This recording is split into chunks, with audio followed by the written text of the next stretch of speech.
제1형 당뇨병은 만성질환이다.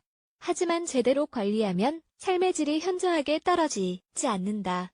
제1형 당뇨병이 있는 어린이는 특별 치료를 받아야 하지만 일상생활을 할 수 있다. 이 글에서는 제1형 당뇨병이 있는 아이를 키우는데 도움이 될 만한 방법을 공유한다. 제1형 당뇨병은 소화기에 발생하는 자가 면역 질환이다. 이 질환은 인슐린을 생성하는 세포에 영향을 미친다. 당뇨병 사례의 10% 정도에 해당되며 만 10에서 15세 사이의 발병률이 높다. 펩티드라는 호르몬인 인슐린은 탄수화물 흡수를 촉진해 탄수화물, 지방 및 단백질의 대사를 조절한다. 혈액의 도당이 에너지를 생성하는 데 필요한 간, 지방, 골격근 세포로 이동되는 것도 포함한다. 따라서 이 성분이 부족해지는 것을 막는 게 중요하다. 현재 제1형 당뇨병은 치료법이 없다. 하지만 정기적으로 인슐린을 투여하고 건강한 생활 방식으로 생활하면 혈당 수치를 조절할 수 있다. 제1형 당뇨병이 생기는 원인은 아직 분명하게 밝혀지지 않았다.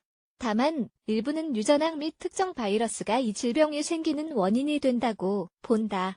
제1형 당뇨병은 대개 유년기나 사춘기 이전에 생기지만 성인이 되었을 때 생기는 경우도 있다. 제1형 당뇨병 관리에 있어 중요한 것은 건강한 생활 습관으로 생활하는 것이다. 이제 제1형 당뇨병이 있는 환자와 환자의 가족들에게 도움이 되는 팁을 소개해보려고 한다. 이런 팁을 참고하면 이 질병이 있다고 해서 혹은 환자를 돌보는 가족이라고 해서 삶의 질이 현저하게 떨어지지 않을 것이다. 1. 제1형 당뇨병. 이해하기 자녀가 제1형 당뇨병을 진단받았다면 이 질병에 대해 먼저 알아보는 게 좋다. 가까이에서 신경 쓰고 도와주면 아이가 새로운 생활 습관에 좀 더 쉽게 적응할 수 있을 것이다. 가족과 교사는 행동 절차를 숙지하고 아이의 약물 치료 및 정서적 치료를 위해 함께 노력해야 한다. 2. 식이요법. 이해하기 당뇨병이 있는 어린이는 평생 먹는 음식을 관리해야 한다. 제1형 당뇨병 치료에 있어 먹는 음식은 정말 중요한 역할을 한다. 집뿐만 아니라 학교에서도 통제력을 갖고 식이요법을 따르는 게 매우 중요하다. 고려해야 할 점은 다음과 같다.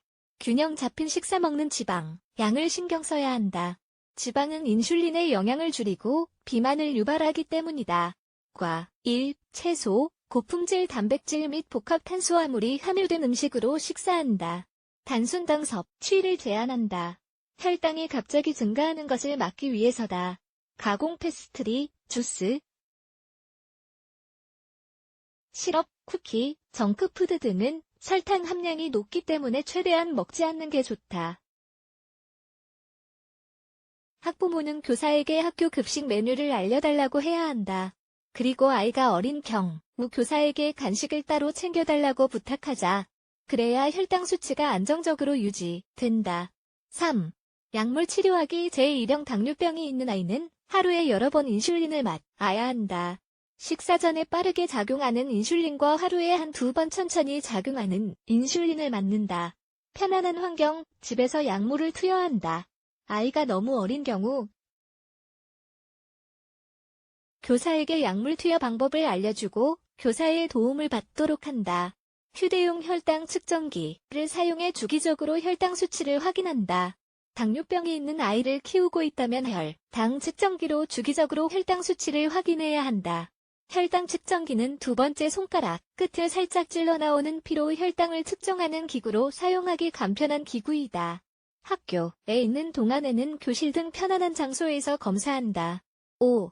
운동하기. 당뇨병이 있는 아이는 또래 친구들과 똑같은 활동을 할 수 있다.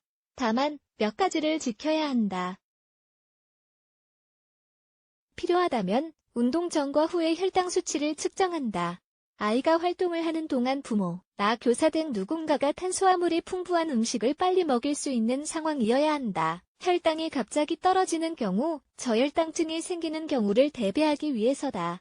제1형 당뇨병은 치료는 어렵지만 잘 관리할 수 있고 잘 관리하면 삶의 질이 현저하게 떨어지지 않는다. 제1형 당뇨병이 있는 어린이에 대해서는 주변 어른들이 질병을 잘 알고 있어야 한다. 그래야 혈당을 조절하기 위해 도움을 줄 수 있다.